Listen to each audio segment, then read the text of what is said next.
find yourself struggling to secure a win on Blizzard World as Torbjorn? Don't worry, for in this video, I will reveal my comprehensive turret guide to elevate your gameplay to the next level. With these expert strategies, you'll learn how to secure the payload and seize the high ground, gaining a competitive edge over your opponents. Grab your hammer and let's get started. Blizzard World is a very defensive map. The enemy has to push through this narrow choke and fight against high ground from two areas. So that's where your turret should be. The first turret here is going to be placed on top of this hay bale. It's going to help protect any aggressors from getting onto high ground. The second one, with a little bit of clever jumping, can be put on top of this box that can cover most of the point. This is also a great place for a DPS to play due to the off angle and good cover from the boxes. If you died and your team needs to retake point, I like to put the turret under here and use this cover to jiggle peek and work into the point, using as much cover as possible to make it really hard to kill you.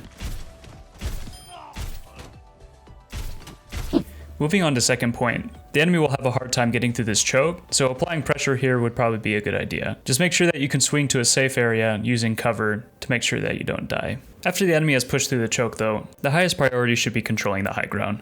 Make sure you tell that to your team and place your turrets to control this high ground. This first turret will help prevent the team from pushing in. Take note that this turret can be killed from the mega room. If you can get away with it, put a turret here on this table so that when you swing to cover, the enemy team will get hit in the back. This is a great turret to protect the bridge going into high ground.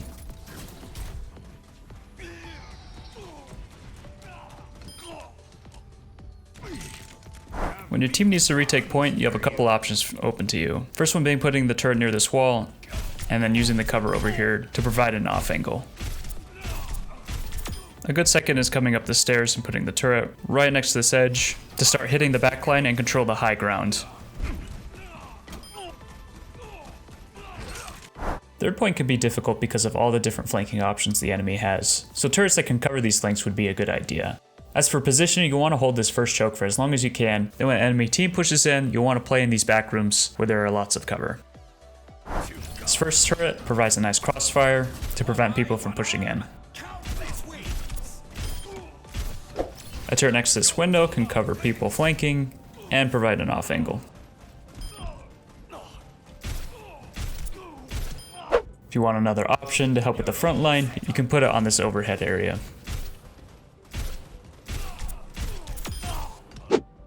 This turret will prevent flankers and also help with the front line.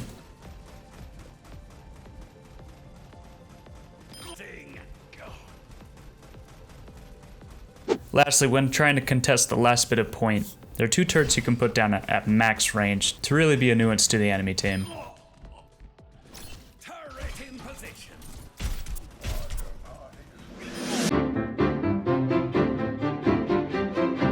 On attack, I won't be as detailed as I was on defense, just because there are so many different compositions and your priorities will change from game to game. But generally, you'll want to take high ground, stay behind cover, and find off angles. This first one will help contest high ground. This one behind the lamppost is surprisingly difficult to take out.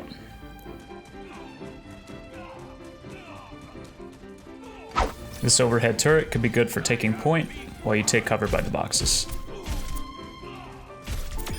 Alternatively, you can take these stairs and take cover from high ground.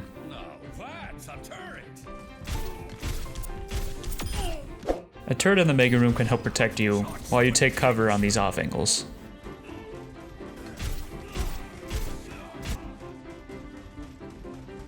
You can put a turret on the siege tank to help you push out high ground. Once you've taken high ground, you can put a turret here to keep high ground. If you're pushing through main with your team, you can put the turret on the flower bed. That'll help get enemies at max range. Alternatively, you can take this off angle, which has good cover and can get the backline. Moving on to third point, this simple turret can protect against flankers.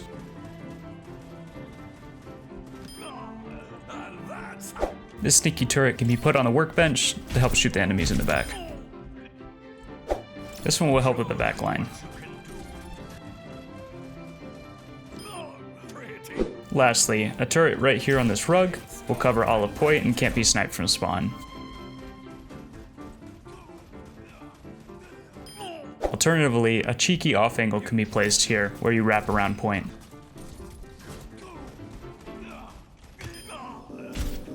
That about wraps up this video. I just want to say a huge thank you to everyone that's supported the channel so far. We're up to 1,600 subs and steadily growing. I'm honestly surprised how fast it's been growing, and I'm very happy how it's grown. Discord's also seen some good growth. We're about 48 members and we continue to grow. It's a small community, but there's some good engagement. So feel free to join the Discord down below. Please leave comments about any suggestions for future videos, and I'll see you guys in the next one.